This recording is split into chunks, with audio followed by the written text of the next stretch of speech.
Orang yang cerdas spiritual itu orang yang hidupnya pertama semangat dan seimbang.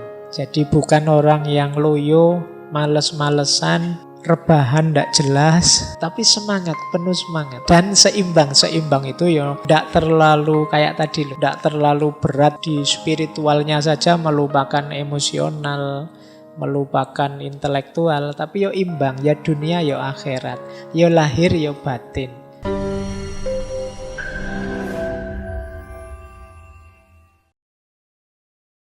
Nah, sekarang saatnya kita latihan spiritual step.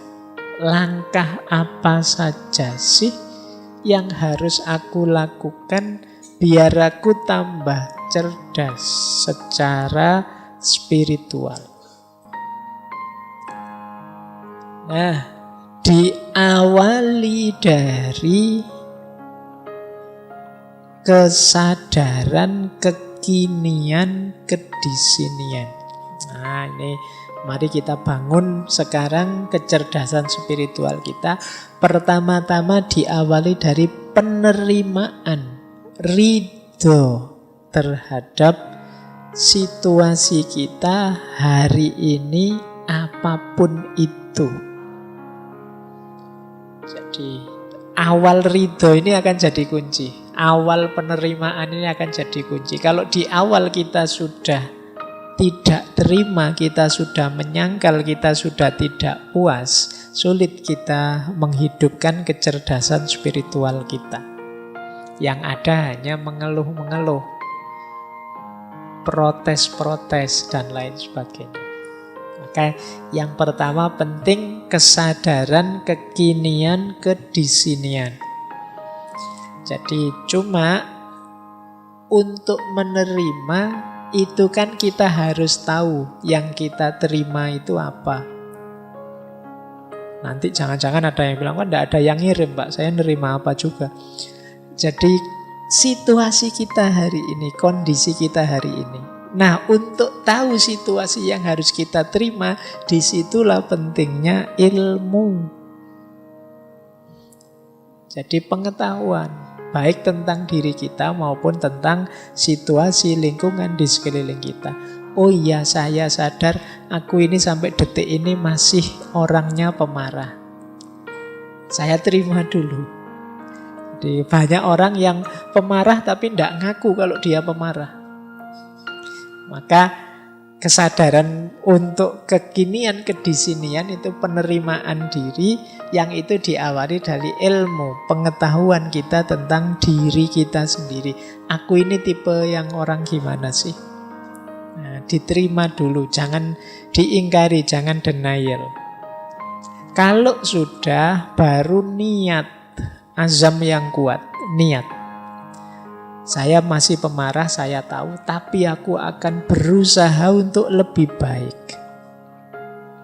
Nah, ini niat untuk jadi lebih baik. Setelah kita terima diri kita apa adanya. Jadi ridho, niat. Kemudian yang ketiga, refleksi tentang hakikat diri kita yang sejati. Kalau ini ideal. Aku itu seharusnya bagaimana sih? Nah, ini idealnya, yang nomor 3. Jadi ini mungkin aspek tafakkurnya. Yuk kita pikir, aku itu harusnya gimana? Mengapa sih Allah itu menjadikanku seorang muslim yang hidup di Indonesia, di desa ini, punya saudara seperti ini, teman-temanku kok tipenya gitu semua, dan lain sebagainya. Jadi kita memahami kalau begitu aku harus apa? Aku harus bagaimana? Diriku harus dibentuk seperti apa? Nah, ini refleksi tentang hakikat diri kita. Kemudian saatnya berjuang, niat yang kuat, kemudian kita tahu target tujuan kita yang ideal tadi, kemungkinan kita akan bertemu banyak halangan dan rintangan.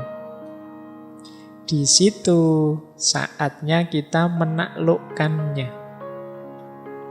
Jadi Kita mungkin ketemu kemalasan kita sendiri, kita ketemu teman yang tidak mendukung kita, macam-macam. Nah, itu halangannya. Saatnya kita menaklukkannya. Tapi lagi-lagi kita juga harus ngerti ilmunya. Jadi nanti di setiap tahap itu kuncinya ada di ilmu. Kita harus tahu halangannya apa. Oh, ternyata halangannya itu nafsuku sendiri. Oh, ternyata halangannya itu lingkungan sekelilingku. Oh, ternyata halangannya itu. Nah, ini yang harus dibersihkan. Kalau dalam tasawuf, ini fase ketika kita bersih-bersih diri. Namanya takholli. Setelah itu kita belajar kemungkinan-kemungkinan yang bisa kita tempuh untuk meningkatkan diri. Saya itu bisa lebih baik kalau pakai jalan ini. Pakai jalan ini juga bisa, pakai jalan itu juga bisa, Pak. Ada banyak kemungkinan. Nah, tapi dari banyak jalan nanti kita pilih satu kan tentunya. Ya ada banyak jalan kan tidak mungkin kita pilih semua. Nanti pening sendiri. Kalau sudah kita pilih satu, ya kita jalan di satu itu. Meskipun kita sadar orang lain mungkin ngambil jalan yang berbeda, monggo saja. Dan kita komitmen di jalan yang satu itu. Fokus di jalan yang kita ambil untuk memperbaiki diri tadi. Banyak kita hari ini sudah menetapkan mengambil satu jalan, tapi tidak fokus di jalan yang diambil, malah fokus di jalannya orang lain untuk mencari keburukannya jalannya orang lain. Hari ini kan banyak begitu. Saya sudah ambil rute ini deh, tapi kita tidak jalan-jalan. Yang kita lakukan hanya ngeritiki orang lain yang ngambil jalan yang berbeda. Wah, jalanmu salah, jalanmu sesat ke sana, yang benar ke sini, yang paling bagus ini. Jadi kita ribut menyalahkan jalannya orang lain, tapi kita sendiri tidak jalan-jalan di rute yang sudah kita ambil. Nah, ini juga blunder. Jadi kita tahu yang baik yang mana, tapi tidak kita jalankan. Nah, ini bagi saya blunder. Apalagi kemudian kerjaan kita hanya mengkritik kiri kanan orang yang berbeda dengan kita. Jadi makanya yang terakhir itu komitmen di satu jalan, meski tetap sadar ada banyak jalan yang lain. Nah, ini rute-rute untuk menghidupkan kecerdasan spiritual. Diawali dari kesadaran dan penerimaan, dilanjutkan dengan niat, kemudian merenungi hakikat, selanjutnya menyingkirkan halangan, mempertimbangkan macam-macam jalan, dan pada akhirnya berjalan. Ngambil satu rute yang kita tempuh untuk meningkatkan kapasitas spiritual kita. Kalau kita sukses, kita akan dapat 5 hal itu. Entah satu di antaranya, entah 2 di antaranya. Alhamdulillah kalau bisa 5 di antaranya. Kalau 5 ya berarti bukan di antaranya ya, 5-5-nya. Nah, namanya spiritual gift. Kalau ini mengikuti dana Zohar tadi. Spiritual gift itu ada 5. Yang pertama, the gift of discernment.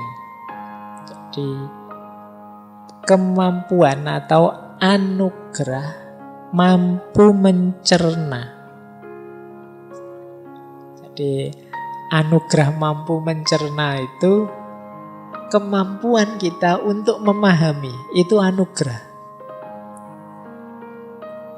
Kalau yang tadi diberi langsung pengetahuan oleh Allah, saya sebut laduni tadi, itu namanya the gift of knowledge, pengetahuan, anugerah yang kedua. Sebenarnya kita mampu memahami sesuatu itu sudah anugerah. Tidak usah menunggu jadi orang laduni yang tiba-tiba ngerti apa. Tidak. Kamu bisa memahami sesuatu itu sudah anugerah. Banyak orang yang mati-matian ingin memahami, tidak bisa paham-paham. Itu anugerah. Loh, ngaji malam hari ini, itu ada yang pahamnya 10%, ada yang paham 20%, ada yang tidak paham belas ini ngomong apa sejak tadi. Loh, kemampuan memahami itu anugerah sudah. Jangan menunggu, Pak saya belum dapat ilmu laduni, berarti Allah tidak sayang saya level. Tidak, kamu bisa memahami saja, itu sudah anugerah spiritual yang luar biasa. Nah, ada level 2-nya anugerah apa? The gift of knowledge. Kalau ini pengetahuan, kalau itu ya mirip intuitif laduniah tadi. Kalau ini ya, memang kadang-kadang kita kejar tidak dapat-dapat, tiba-tiba oleh Allah dianugerahi pengetahuan. Itu namanya the gift of knowledge. Kita baca-baca buku tidak dapat ide, lagi nongkrong di angkringan malah wah ada ide baru nih. Itu namanya the gift of knowledge. Jadi bagian dari sayangnya Allah pada kita, spiritual gift. Yang ketiga, the gift of wisdom. Kalau ini lebih dalam daripada sekedar knowledge. Wisdom itu kemampuan kita menemukan hubungan antara pengetahuan dengan kehidupan nyata. Itu namanya wisdom. Jadi kalau tadi kan sekedar pengetahuan, kalau wisdom itu kita tahu pengetahuan ini pasnya digunakan, manfaatnya digunakan itu di mana, kapan, dalam situasi apa. Ini namanya wisdom. Jadi, makanya filsafat itu cinta kebijaksanaan, love wisdom. Berarti dia tidak sekedar berhenti di kebenaran, tapi dia juga membahas bagaimana kebenaran ini pasnya digunakan, kapan, dalam situasi apa, untuk apa. Nah, ada yang lebih dalam daripada wisdom, yaitu the gift of prophecy. Kalau ini bahasa literalnya nubuat. Kalau dalam Islam nubuwah. Kalau ini secara umum biasanya diartikan orang yang punya profesi itu orang yang bisa membaca secara luas dalam segala sesuatu, tidak hanya di masa kini tapi juga di masa depan dan masa lalu.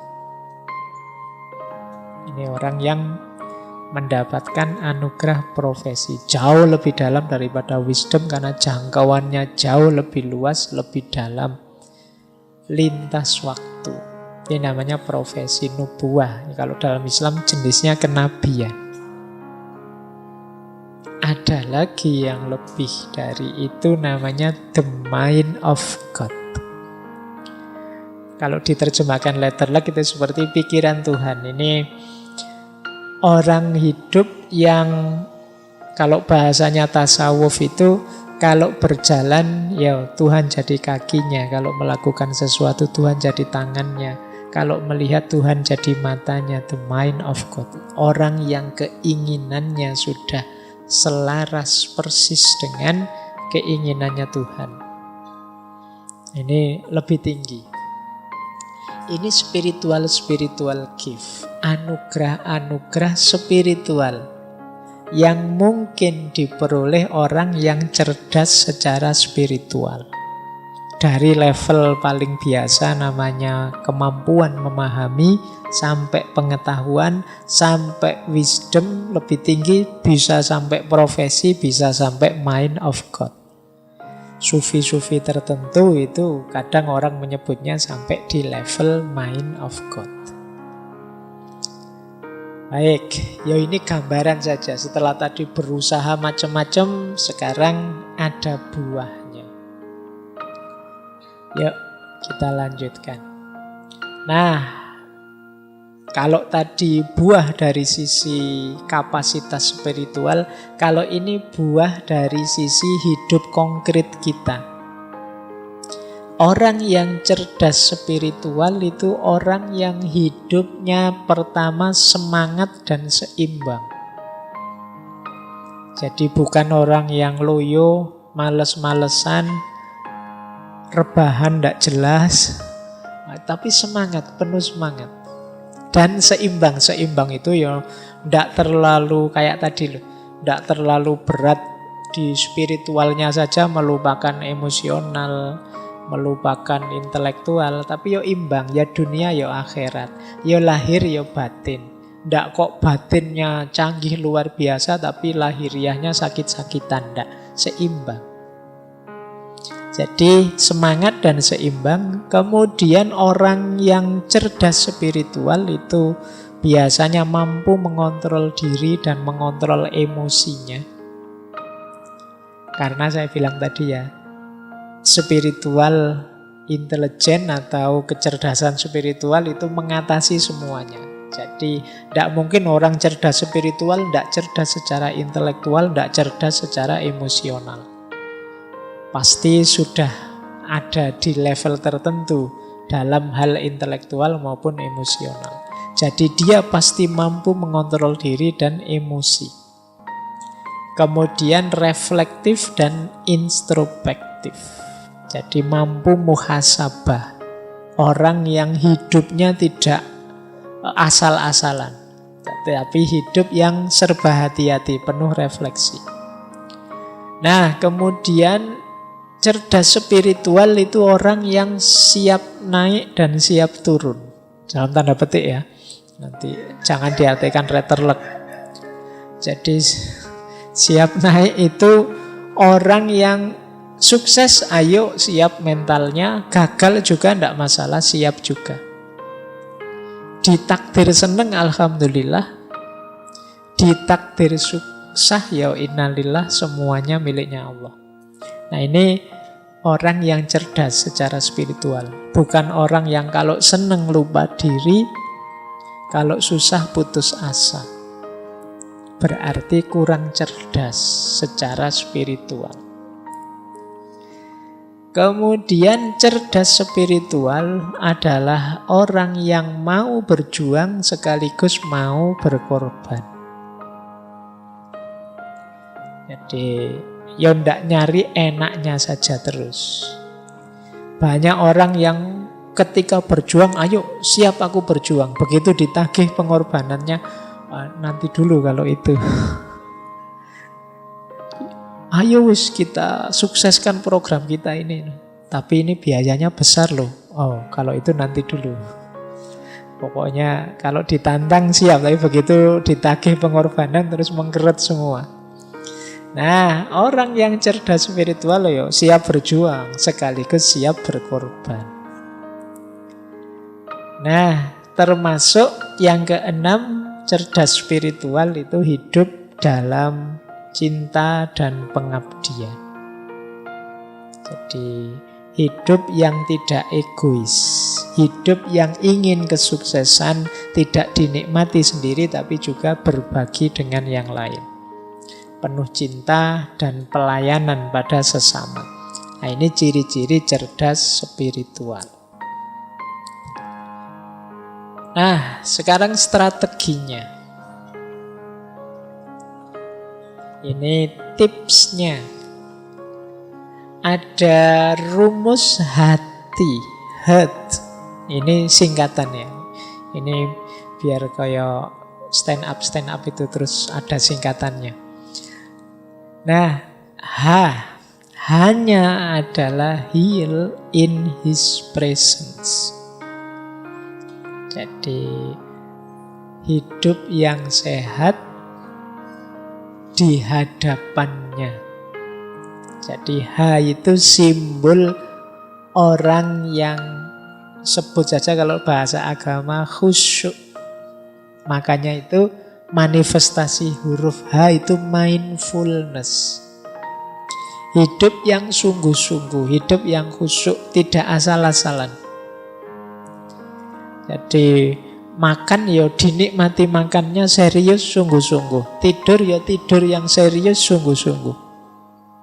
Kita kan jarang tidur serius hari-hari ini. Kita selalu ketiduran. Ya kan? Saya tidak tahu apa kalau teman-teman ini masih tidak kayak waktu kecil dulu. Cuci kaki, cuci tangan, terus ke atas tempat tidur, terus berdoa, terus tidur. Kan sekarang tidak begitu. Pokoknya capek ya ke atas tempat tidur, baca HP sampai ketiduran. Jadi kita tidak pernah tidur, yang ada kita ketiduran. Pasti tidak menikmati tidur. Tidak mindful. Padahal setiap aktivitas yang baik, yang bermanfaat, kalau mindful itu pasti manfaat dan efeknya luar biasa untuk hidup kita. Kalau serius, tapi seringkali karena kita tidak serius, ya kita tidak dapat banyak manfaat dari situ.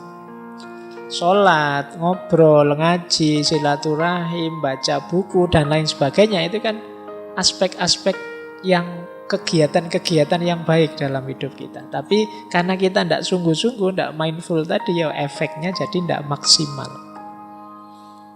Yuk kita nikmati ya apapun aktivitas kita. Sekedar minum teh, minum kopimu itu coba sekali-sekali dinikmati, dirasakan benar. Wong sekarang teman-teman makan saja kan didampingi HP. Jadi sambil makan, sambil nyekrol Instagram, sambil lihat Twitter, jadi makannya tidak dinikmati. Kadang-kadang kita tidak tahu, mungkin laukmu diambil temenmu apa kamu tidak, lu kok tiba-tiba habis. Nah, yuk heart yang pertama, heal in his presence. Yuk hidup yang serius, yang sungguh-sungguh, dinikmati setiap hembusan nafas, setiap detik yang engkau alami. Yang kedua huruf E, engage with purpose. Kalau ini ya hidup dengan penuh tujuan, jangan asal-asalan. Saya Pak ingin target ini, jangka pendeknya ini, jangka menengahnya ini, jangka panjangnya ini. Ini untuk pendidikan, kalau ini untuk agama, kalau ini untuk hidup bersama sosial, boleh. Catat saja biar tidak lupa target-target, tujuan-tujuan. Akan membuat hidup lebih bersemangat. Jadi engage with purpose, hidup yang terlibat dengan tujuan. Kemudian ada huruf A, I, achieve with gratitude. Yuk berjuang sungguh-sungguh tapi dengan penuh rasa syukur. Jadi tidak dengan kecewa, tidak dengan dendam, tidak dengan kebencian, tapi dengan penuh rasa syukur. Itu akan membuat hidup menyenangkan, membahagiakan. Kemudian huruf R, rise with patience and humility. Meningkatlah dengan sabar dan kerendah hatian. Kalau ini butuh penataan emosi, emotional regulation. Yuk kita meningkat, tapi yuk jangan kesusu, ada tahapan-tahapannya, yang sabar. Kemudian thrive with compassion. Kalau ini kasih sayang dan pelayanan. Jadi mari mengupgrade, meningkatkan hidup kita dengan kasih sayang. Jadi ini rumus dari hati, namanya heart. Mindfulness, kemudian purpose, gratitude, emotional regulation, compassion, and service. Ini akan jadi kunci jadi kita orang yang cerdas secara spiritual. Nah, wah ini tulisannya kecil-kecil. Pasti tidak terbaca. Saya ambil strategi dari 3 tokoh. Yang pertama Dana Zohar tadi. Kata Dana Zohar, SQ yang tinggi menuntut integritas pribadi yang paling kuat. Menuntut kita untuk terbuka terhadap pengalaman, di mana kita mampu untuk melihat kehidupan dan orang lain secara segar, seolah-olah melalui mata seorang anak, untuk belajar bagaimana memanfaatkan intuisi dan visualisasi kita sebagai jalan yang kuat untuk menggunakan pengetahuan batin kita dalam membuat perbedaan. Saya baca kayak gini, saya yakin teman-teman tidak paham. Ini menuntut agar kita berhenti berlindung pada apa yang kita ketahui dan terus-menerus mengeksplorasi dan seterusnya. Itu dari buku terjemahannya. Jadi nanti ya saya jelaskan saja. Saya baca dulu. Yang kedua dari Hank Schramm. Intinya sama, 3 strategi ini. Apa yang menjadi nasihat terbesar sepanjang masa? Kata Schramm, tetaplah seperti anak kecil. Sebenarnya nasihatnya Dana Zohar tadi juga mirip. Menyuruh kita yuk murni lagi seperti anak kecil. Anak kecil itu bagaimana? Terbuka. Terbukalah. Jadilah petualang. Ingin tahu. Bersemangatlah untuk belajar. Bersikaplah tulus. Paling tidak untuk dirimu sendiri. Jangan menghakimi. Akui keajaiban hidup dan pengalaman luar biasa yang dibawanya. Nah, Dana Zohar, Hank Schramm itu mengajarkan kita, yuk ayo meniru anak kecil saja. Tidak usah belajar ruwet-ruwet. Anak kecil itu lebih prospek secara spiritual. Yang pertama apa? Mereka terbuka. Petualang, ingin tahu, semangat belajar. Anak kecil itu kan masih rasa ingin tahunya tinggi. Apa-apa ditanyakan. Sementara kita yang besar itu cenderung merasa sudah tahu. Nah, ayo seperti anak kecil lagi, semangat belajarnya tinggi. Kemudian tulus. Anak kecil itu tidak malu kalau bilang tidak tahu. Bilang suka ini, tidak suka itu. Kalau anak kecil kan tidak malu dia.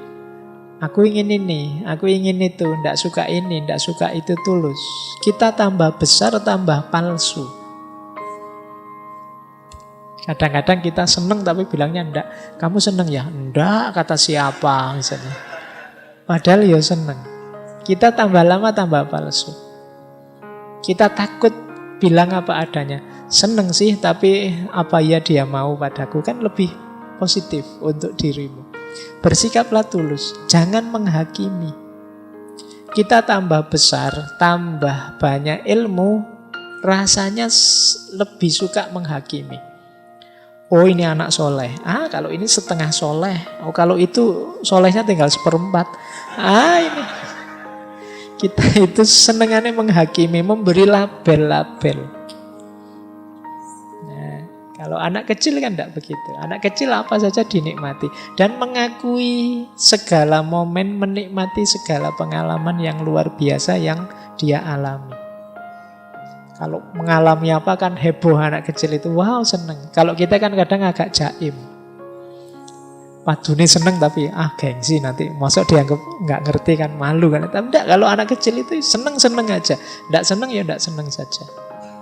Nah, kita sekarang banyak terdistorsi, kehilangan ketulusan kita, kehilangan semangat belajar kita. Nah, terakhir ada dari Peter Sheffield. Ini juga strategi. Dia mengkritik kita. Kelangsungan hidup itu cirinya hewan. Motivasinya ketakutan. Sekedar survive, kelangsungan hidup itu kan survive.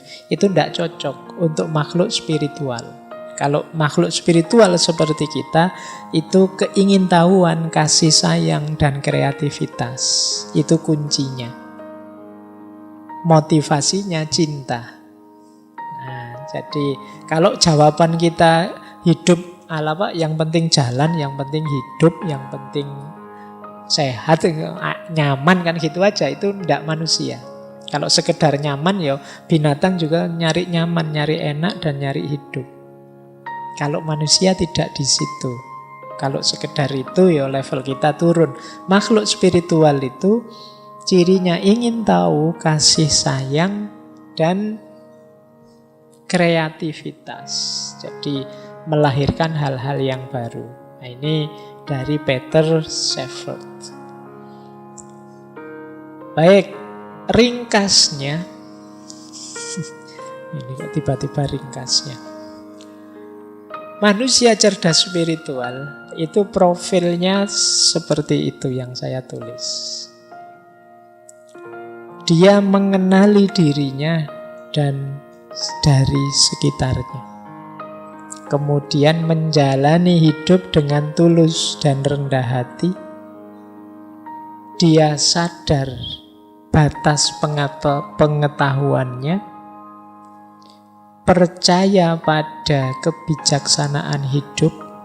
Percaya pada kebijaksanaan hidup itu kalau dapat sedih, dia tahu ya memang saatnya sedih, sunnatullahnya begitu. Apapun yang terjadi pasti itu versi terbaik seperti yang dirancang oleh Tuhan. Kemudian tidak tertarik menjadi apa yang orang lain inginkan. Jadi kalau dia ingin sesuatu ya dia sampaikan. Tidak mudah terpengaruh, tidak mudah terdistraksi. Kemudian bijaksana. Kemudian dermawan, memberi tanpa mengharap balasan. Kemudian orangnya tenang.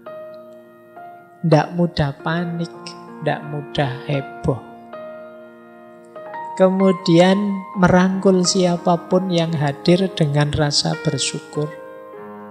Jadi tidak milih-milih orang, tidak memilah-milah orang, melabel-labeli orang. Membersihkan diri dari keterikatan dunia. Dan yang terakhir, menspiritualkan pengalaman. Menspiritualkan pengalaman itu tadi ya, pengalaman apapun dihubungkan dengan Tuhan, dihubungkan dengan yang maha tinggi. Uang itu duniawi, kita spiritualkan dengan cara kita menyedekahkannya. Kambing kita itu harta duniawi, kepemilikan duniawi, kita spiritualkan dengan cara kita korbankan. Jadi ini namanya menspiritualkan pengalaman. Makan kita itu sebenarnya urusan perut saja, kesehatan duniawi biasa. Kita spiritualkan dengan cara kita niat makan biar kuat jasmani rohani untuk ibadah menjalankan amanat hidup dari Allah. Ini namanya menspiritualkan pengalaman. Jadi pengalaman apapun kita sambungkan dengan yang maha tinggi, dengan Allah. Baik, saya kira itu. Masih ada beberapa quotes yang saya bawa sehubungan dengan kecerdasan kita hari ini ya. Ini ada kritik dari Martin Luther King Jr. Kapan-kapan kita angkat beliau di ngaji filsafat. Kata Martin Luther King, kekuatan ilmiah kita hari ini itu sebenarnya telah melampaui kekuatan spiritual kita. Kita mampu membuat peluru kendali, tapi kita tidak mampu mengendalikan diri. Jadi kita bisa membuat peluru yang bisa kita kendalikan. Padahal peluru itu kan sulit untuk dikendalikan, tapi kita bisa. Sayangnya kita tidak mampu mengendalikan diri. Jadi ini PR kita, maksudnya intelijensi intelektual kita luar biasa, tapi emosi dan spiritual kita masih tidak secanggih intelek kita. Ini kritiknya Martin Luther King. Ada lagi Charles Bukowski. Kata Bukowski, problem dunia masa kini itu adalah orang-orang pintarnya penuh keraguan, sementara yang bodoh penuh percaya diri. Ini masalah ini hari ini ya. Yang pinter-pinter itu ragu-ragu. Wah, saya ngomong gini ini nanti manfaat apa ndak, nanti menyinggung orang apa ndak. Nah, akhirnya ndak ngomong-ngomong sing pinter. Sing bodoh-bodoh ngomong terus dengan PD-nya apa wae di-share. Nah, ini problem ya, problem dunia masa kini. Orang-orang pinternya penuh keraguan, sementara orang-orang bodohnya penuh percaya diri. Harusnya yang pinter ya percaya diri, wong ada ilmunya. Yang bodoh yang ragu-ragu, aku ini ndak ngerti apa pantas ngomong. Tapi sekarang kebalik. Baik, ada lagi quotes, kalau ini filosof. Menurut saya menarik, Agustinus. Jadi Tuhan seakan-akan tidak mengindahkan doa kita, padahal Dia selalu siap memberikan cahayanya kepada kita. Bukan cahaya yang terlihat, tetapi cahaya intelektual dan spiritual. Namun kita tidak selalu siap untuk menerimanya, karena kita menjauh dan mengabaikannya demi keinginan akan hal-hal yang sementara. Jadi Tuhan itu sebenarnya siap dan telah memberikan kita anugerah-anugerah yang luar biasa. Tapi sayangnya kita tidak siap. Kenapa tidak siap? Yang kita minta hal-hal yang biasa-biasa dan sepele.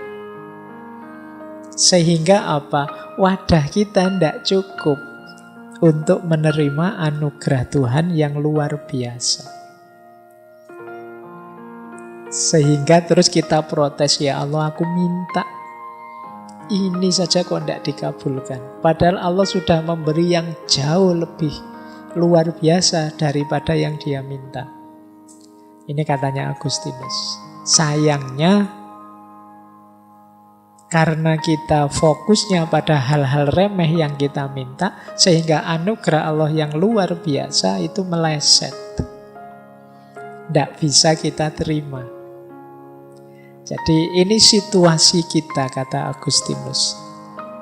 Ya Allah, semoga nanti saya kalau ujian mata kuliah ini nilainya ya minimal B lah ya. Itu kan kecil. Itu urusan sederhana sekali yang kita minta. Padahal Allah itu anugerahnya jauh lebih besar dari itu. Katanya Agustinus, cahaya intelektual, cahaya spiritual. Karena kita menyiapkan wadah yang sangat kecil, akhirnya anugerah Allah yang sangat besar tidak tertampung. Terus kita mengeluh seolah-olah Allah tidak memberi apa-apa, tidak peduli sama kita. Nah ini juga perlu kita renungkan. Jadi titik renungannya terletak, jangan-jangan ada sangat banyak anugerah dari Allah yang selama ini aku abaikan. Karena aku tidak punya wadahnya, karena pintuku tertutup untuk itu, karena aku tidak tahu Allah sudah memberi sedahsyat itu. Nah, terakhir, ini dari Roy Bennett. Kata dia, more smiling, lebih banyaklah tersenyum, jangan banyak khawatir, takut, lebih banyak kasih sayang, jangan terlalu banyak memvonis, menjudge orang. Kemudian banyak-banyaklah bersyukur, kurangi stres, perbanyak cinta, kurangi kebencian. Ini kunci dari kecerdasan spiritual.